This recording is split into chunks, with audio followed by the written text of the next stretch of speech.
Hi friends, flamingo Cochin. ഇന്നത്തെ നമ്മുടെ വിഷയം ആഫ്റ്റർ കോവിഡാണ്. പുതിയ തലമുറയ്ക്ക് 21ാം നൂറ്റാണ്ടിലെ പുതിയ തലമുറയ്ക്കുള്ള പുതിയൊരു എക്സ്പീരിയൻസ് ആയിരുന്നു അത്. നമ്മുടെ പൂർവികർ അനുഭവിച്ച മറ്റ് മഹാമാരികളായിരുന്നു ക്ഷയം, കുഷ്ഠരോഗം, വസൂരി. അതെല്ലാം വന്നു കഴിഞ്ഞാൽ ആളുകൾ മരിക്കുകയില്ലാതെ മറ്റു നിവൃത്തിയൊന്നും ഉണ്ടായിരുന്നില്ല. കാലങ്ങൾക്ക് ശേഷമാണ് അതിനുള്ള മരുന്നുകളെല്ലാം കണ്ടുപിടിച്ചത്. എന്നാൽ 21ാം നൂറ്റാണ്ടിലെ ഏറ്റവും വലിയ വിപത്തായിരുന്നു കോവിഡ്. ലക്ഷക്കണക്കിന് ആൾക്കാർ മരണപ്പെട്ടു, അല്ലേ? ഉറ്റവരെയും ഉടവരെയും ഒന്ന് കാണാൻ പോലും സാധിച്ചില്ല. ആരൊക്കെയോ കൊണ്ടുപോയി അന്ത്യകർമ്മങ്ങളൊന്നും ചെയ്യാൻ പറ്റാതെ കത്തിച്ച് കളഞ്ഞു, അല്ലേ? എന്താണ് സംഭവിക്കുന്നതെന്ന് ആർക്കും അറിയില്ല. അങ്ങനത്തെ ഒരവസ്ഥയിലേക്ക് എത്തി. ഇന്ത്യ മഹാരാജ്യം കംപ്ലീറ്റ് അടഞ്ഞു കിടക്കുക. കടകമ്പോളങ്ങളും കമ്പനികളും ഫാക്ടറികളും എല്ലാം അടഞ്ഞു കിടക്കുക. എല്ലാവരും വീട്ടിലൊതുങ്ങിക്കൂടി കഴിയുക. അങ്ങനത്തെ ഒരവസ്ഥയിലേക്ക് വന്നു. താമസിയാതെ നമ്മുടെ രാജ്യം അതിനുള്ള വാക്സിനേഷനെല്ലാം കണ്ടുപിടിച്ചു. എല്ലാവർക്കും 2 ഡോസ് വെച്ച് വാക്സിനേഷൻ കൊടുത്തു. അതോടൊപ്പം തന്നെ വലിയൊരു ക്യാമ്പയിനാണ് നടന്നത്, ബോധവൽക്കരണം. ആ ബോധവൽക്കരണത്തിലൂടെയാണ് ശരിക്കും നമുക്ക് പിടിച്ചു നിൽക്കാൻ സാധിച്ചതെന്ന് വേണേൽ പറയാം. അതിൽ പ്രധാനമായിരുന്നു കൈ കഴുകൽ പ്രക്രിയ. ഞാൻ കഴിഞ്ഞ എപ്പിസോഡിൽ ഹൈജീൻ പ്രിൻസിപ്പിളിൽ പറഞ്ഞത്, കൈ കഴുകൽ പ്രക്രിയ എന്ന് പറയുന്നത് നമ്മുടെ കയ്യിൽ പറ്റിപ്പിടിച്ചിട്ടുള്ള അഴുക്കുകളും വൈറസുകളും അതേപോലെ തന്നെ ബാക്ടീരിയകളെല്ലാം സോപ്പ് ലിക്വിഡോ ഉപയോഗിച്ച് കഴുകിക്കളഞ്ഞാൽ വഴുതിപ്പോകുന്നതായിരുന്നു. എന്നാൽ കൊറോണ വന്നപ്പോൾ സോപ്പ് ലിക്വിഡ് കൊണ്ടോ നമ്മൾക്ക് അതിൻ്റെ വൈറസിനെ നശിപ്പിക്കാൻ സാധിക്കും എന്ന് കണ്ടുപിടിച്ചു. ഒപ്പം സാനിറ്റൈസർ. കാരണം നമ്മുടെ കൈകളാണ് ഈ വൈറസിൻ്റെ വാഹകരെന്ന് പറയുന്നത്. എപ്പോഴും കൈ കഴുകിക്കൊണ്ടിരിക്കുക, ശരീരത്തിൻ്റെ ഏതെങ്കിലും ഭാഗത്ത് തൊട്ട് കഴിഞ്ഞാൽ. അതേപോലെ തന്നെ മറ്റൊന്നായിരുന്നു സോഷ്യൽ ഡിസ്റ്റൻസ്. അത് വളരെ നല്ലൊരു കാര്യമായിരുന്നു. എവിടെയെങ്കിലും പോയി ക്യൂ നിൽക്കുന്നുണ്ടെങ്കിൽ ആൾക്കാർ നമ്മുടെ ചുമലിലേക്ക് ചാരി നിൽക്കും. പറഞ്ഞിട്ടും കാര്യമില്ല. കോവിഡ് വന്ന സമയത്ത് ഓഫീസുകളിലും എവിടെ ചെന്നാലും ഇത് മാർക്ക് ചെയ്തിട്ടുണ്ടായിരുന്നു. ആ മാർക്ക് ചെയ്ത സ്ഥലത്ത് നിൽക്കാൻ പാടുള്ളത് വലിയൊരു കാര്യമായിരുന്നു. കോവിഡ് കഴിഞ്ഞതോടുകൂടി അതെല്ലാം പോയി. മറ്റൊന്നായിരുന്നു മാസ്ക് ധരിക്കുക എന്ന് പറയുന്നത്. അതും വളരെയധികം പ്രതിരോധം. കാരണം മാസ്ക് എന്ന് പറയുന്നത് എൻ്റെ അഭിപ്രായത്തിൽ വീട്ടിൽ നിന്ന് പുറത്തിറങ്ങിക്കഴിഞ്ഞ് തിരിച്ചു വരുന്നത് വരെ മാസ്ക് ഉപയോഗിക്കണമെന്നുള്ളതാണ്. അത്രമാത്രം പൊല്യൂട്ടഡാണ് നമ്മുടെ നാടും നഗരവും എല്ലാം, അല്ലേ? കോവിഡ് കാലത്ത് ഇത്രയധികം ബോധവൽക്കരണം നടന്നു, അത് പൊതുജനം അനുസരിച്ചു. അതുകൊണ്ടാണ് നമുക്ക് സാംക്രമിക രോഗങ്ങളൊന്നും അന്ന് റിപ്പോർട്ട് ചെയ്തിരുന്നില്ല. മനസ്സിലായില്ലേ? സാധാരണ രോഗങ്ങളൊന്നും ഉണ്ടായിരുന്നില്ല. അതിൻ്റെ കാരണമെന്ന് പറയുന്നത്, ഇപ്പോൾ ഒരു 2 പേര് നിന്ന് സംസാരിക്കുകയാണെന്ന് നോക്കുക. 2 പേര് അടുത്തടുത്തായിട്ട് നിന്ന് സംസാരിക്കുകയാണെങ്കിൽ ഇവരുടെ വായിൽ നിന്ന് ഇങ്ങനെ അങ്ങോട്ടും ഇങ്ങോട്ടും തെറിക്കുന്നത് കാണാം. നമ്മളാരും ഇതിനെപ്പറ്റി ചിന്തിക്കുന്നില്ല എന്നുള്ളതാണ്. കാരണം അങ്ങനെ വിട്ടുനിന്ന് സംസാരിക്കാനും പറ്റില്ലല്ലോ. ഇതുകൊണ്ടൊക്കെയാണ് നമ്മൾക്ക് ഈ സാംക്രമിക രോഗങ്ങളെല്ലാം കൂടുതലായിട്ട് പകർന്നു വരുന്നതിൻ്റെ കാരണം. ഒരുപാട് നഷ്ടങ്ങൾ വന്നു. ലക്ഷക്കണക്കിന് ആൾക്കാർ മരണപ്പെട്ടു എന്ന് മാത്രമല്ല, ഒരുപാട് നഷ്ടങ്ങൾ. ഒരുപാട് ഷോപ്പുകൾ അടച്ചുപോയി, ഒരുപാട് ബിസിനസ്സുകൾ അടഞ്ഞുപോയി. നമ്മൾക്കറിയാം, ഈ വലിയ വലിയ ട്രാൻസ്പോർട്ട് കമ്പനികൾ, ട്രാവലേഴ്സെല്ലാം 10ഉം 20ഉം വാഹനമുള്ളവരെല്ലാം പറഞ്ഞിരുന്നത് 5-6 മാസം ഒന്നും ഓടാതെ കിടന്നു. ഇരുമ്പ് വിലയ്ക്ക് തൂക്കി കൊടുക്കുക എന്ന് പറഞ്ഞവർ. വല്ലാത്തൊരവസ്ഥയായിരുന്നു. കാരണം അപ്പോൾ എനിക്കും അന്നൊരു പ്രശ്നം പറ്റി. പതഞ്ജലി, ശ്രീ ശ്രീ രവിശങ്കർ, അവർക്ക് സൂപ്പർ മാർക്കറ്റ് തുടങ്ങാനുള്ള എല്ലാ ഫുഡ് പ്രൊഡക്ട്സും ഉള്ളതാണ്. അവരുടെ ഒരു എക്സ്ക്ലൂസീവ് ഔട്ട്ലെറ്റ് തുടങ്ങി ഞാൻ. കൊറോണ വന്നു കഴിഞ്ഞപ്പോൾ ഈ ഷോപ്പിംഗ് കോംപ്ലക്സ് മുഴുവൻ അടച്ചു കിടന്നു. ഈ ഒരു ഷോപ്പിലേക്ക് ആരും വരാതെ. മാത്രമല്ല പലപ്പോഴായി ഈ റോഡ് തന്നെ പോലീസ് വന്ന് ബാരിക്കേറ്റ് വെച്ച് അടച്ചു കളഞ്ഞു. അവസാനം അടച്ചു പൂട്ടിയത്.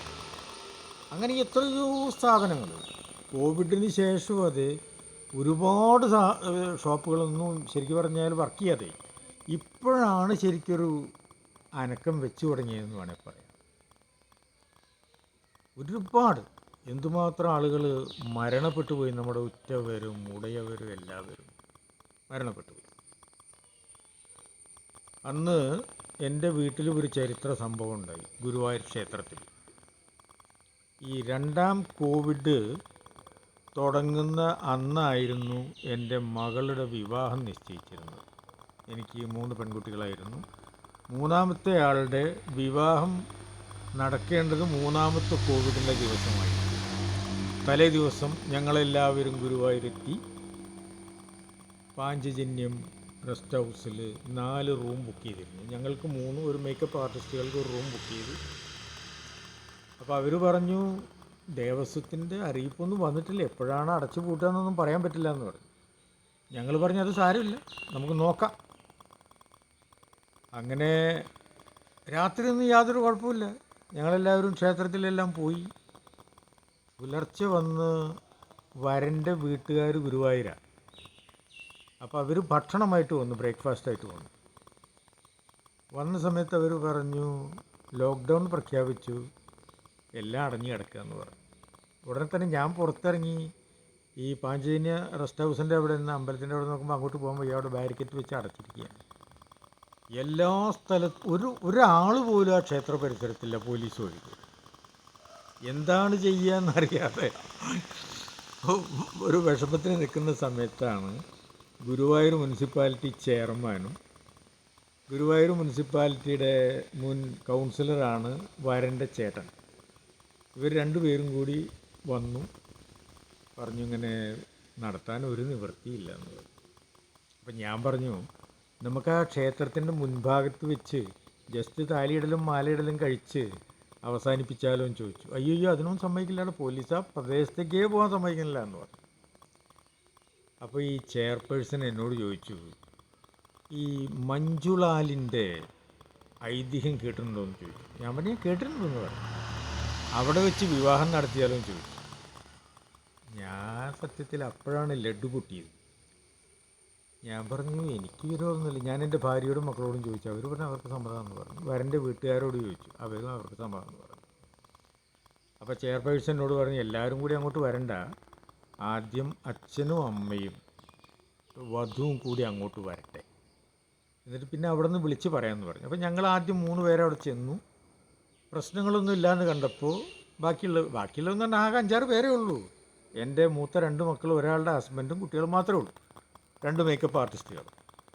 അപ്പോൾ വരൻ്റെ വീട്ടിൽ നിന്ന് ട്രാവലേഴ്സിൽ ആളുകൾ വന്ന് പകുതി വഴി വെച്ചിട്ട് ഈ പോലീസുകാർ അവരെല്ലാം തിരിച്ചയച്ചു. അപ്പോൾ വരനും വരൻ്റെ ഒരു ചേട്ടനും ഒരു ചേട്ടൻ്റെ ഭാര്യയുടെ മോനും മാത്രം. അവിടെ വെച്ച് ഞങ്ങൾ താലി ചാർത്തലും മാലയിടലെല്ലാം കഴിച്ചു. അപ്പോൾ 2 പേര് ക്യാമറയായിട്ട് വന്നു എന്നെയായിട്ട് സംസാരിച്ചു തുടങ്ങി, റെക്കോർഡ് ചെയ്തു. എന്താണ് പേര്, അമ്മയുടെ പേരെന്താണ്, സ്ഥലം എവിടെയാണ്, പിന്നെ വധുവിൻ്റെ പേര്, വരൻ്റെ പേര്, കാര്യങ്ങളെല്ലാം ചോദിച്ചു. അവരിതെല്ലാം ഷൂട്ട് ചെയ്തിട്ടുണ്ടായിരുന്നു. അപ്പോൾ ഇത് കഴിഞ്ഞു നാട്ടിൽ പോകണ്ടേ അവിടെ നിന്ന് ഇങ്ങോട്ട്. അപ്പോൾ വരൻ്റെ വീട്ടിൽ അവർ കുറച്ച് ഭക്ഷണം ശരിയാക്കിയിട്ട് നമുക്ക് അവിടെ നിന്ന് കഴിക്കാമെന്ന് പറഞ്ഞു. അവിടെ ചെന്ന് ഭക്ഷണം കഴിച്ചിരിക്കുമ്പോൾ പെട്ടെന്ന് റിലേറ്റീവ്സ് എല്ലാം വിളിക്കാൻ തുടങ്ങി. ഹൈ, നിങ്ങളുടെ മോളുടെ വിവാഹം ടി വിയിൽ കാണിക്കുന്നുണ്ടെന്ന് പറഞ്ഞു, എല്ലാ ചാനലിലും കാണിക്കുന്നുണ്ടെന്ന് പറഞ്ഞു. ഉടനെ തന്നെ ടി വി ഓൺ ചെയ്ത് നോക്കുമ്പോൾ ശരിയാണ്, വിവാഹം കാണിച്ചു. അപ്പോഴാണ് ആ 2 പേര് ക്യാമറ തൂക്കിപ്പിടിച്ച് വന്നവർ ഫ്രീലാൻഡ് ഫോട്ടോഗ്രാഫർമാരായിരുന്നു എന്ന് പറഞ്ഞു.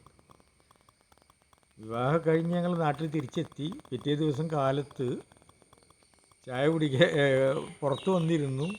ചായയും മനോരമ പത്രം എടുത്ത് വന്നിരുന്ന് ഞാൻ തന്നെ ഞെട്ടിപ്പോയി. മൂന്നാമത്തെ പേജിൽ ഒരു ക്വാർട്ടർ പേജ് റിപ്പോർട്ടാണ് വന്നിരിക്കുന്നത്.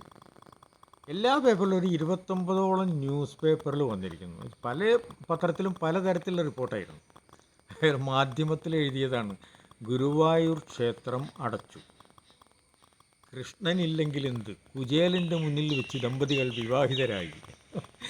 എല്ലാ പേപ്പറിലും എല്ലാ ടി വി ചാനലും ഒരു 25 ലക്ഷം രൂപ കൊടുത്താൽ കിട്ടാത്ത അത്രയും വലിയ പരസ്യമാണ് കിട്ടിയത്. എൻ്റെ വീട്ടിലെ സംഭവമായിരുന്നത്. ആദ്യമായിട്ട് മഞ്ജുളാൽ തറയിൽ വെച്ച് നടന്ന വിവാഹം അത് എൻ്റെ വീട്ടിലായിരുന്നു. നമ്മളുടെ ഇന്നത്തെ വിഷയം എന്ന് പറയുന്നത് കൊറോണയ്ക്ക് ശേഷം എന്നതാണ്.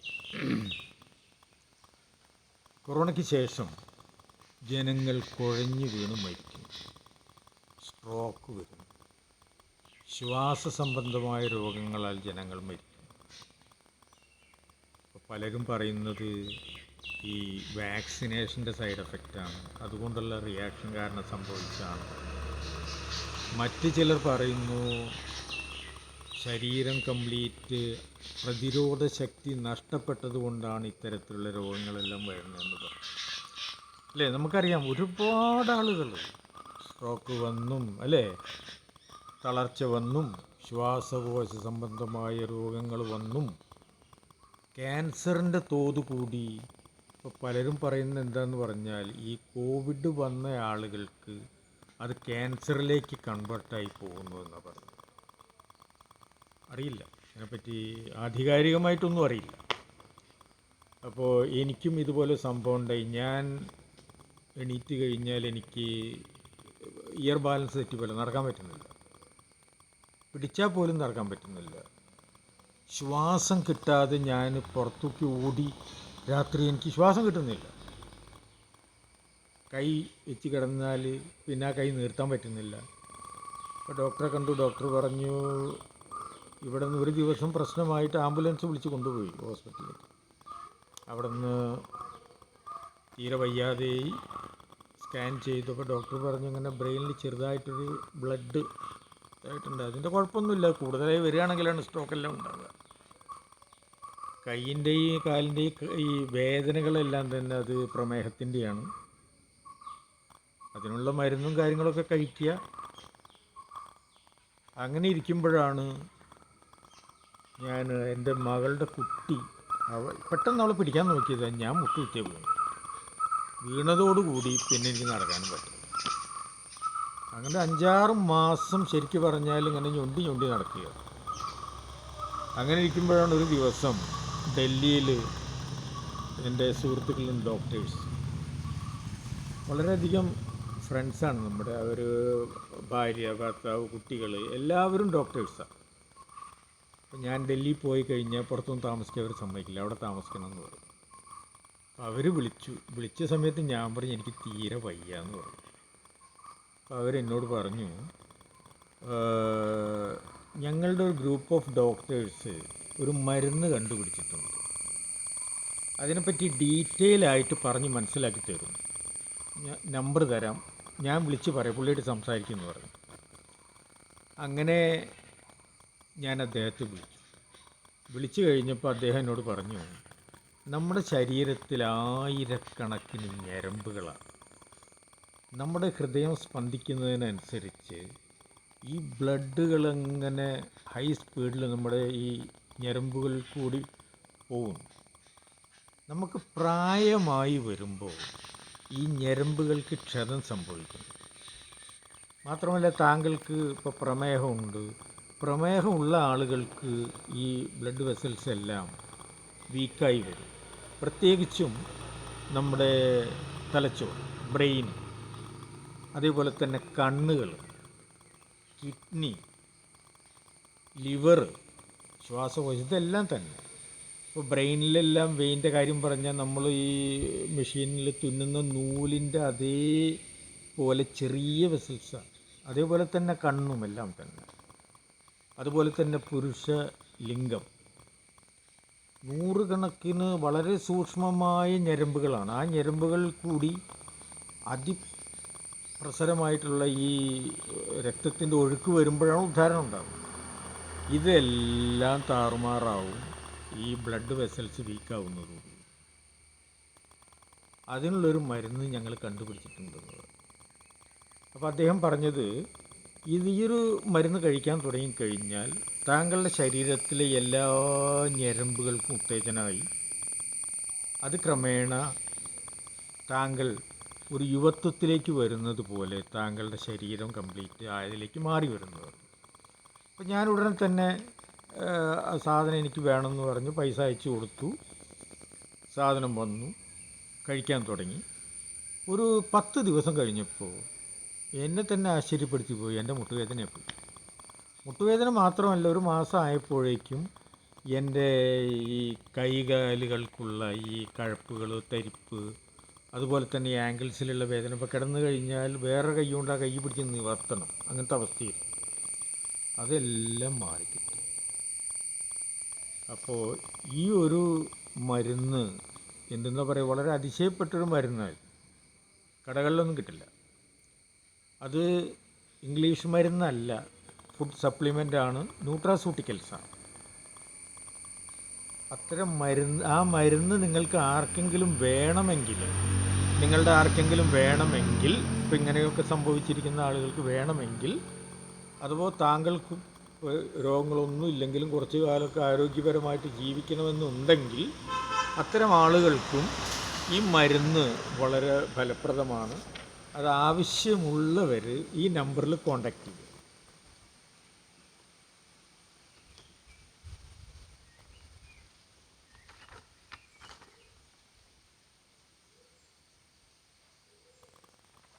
ആ മരുന്നുകൾ വല്ലവർക്കും വേണമെങ്കിൽ ഈ നമ്പറിൽ കോൺടാക്റ്റ് ചെയ്ത് കഴിഞ്ഞാൽ അതിൻ്റെ വിശദാംശങ്ങളെല്ലാം അവർ പറഞ്ഞ് മനസ്സിലാക്കി തരും. ഞാൻ ചെറിയ ചെറിയ എപ്പിസോഡുകളായിട്ടാണ് പരിപാടി അവതരിപ്പിച്ചു കൊണ്ടിരിക്കുന്നത്. ഇത് വളരെ ചെറുതായിട്ട് അവതരിപ്പിച്ചപ്പോഴും ഇത് ഏകദേശം ഒരു 17 മിനിറ്റായി. അതുകൊണ്ട് ഈ എപ്പിസോഡ് നിർത്തുകയാണ്. അടുത്ത എപ്പിസോഡിൽ മറ്റൊരു വിഷയവുമായിട്ട് വരാം. Thank you.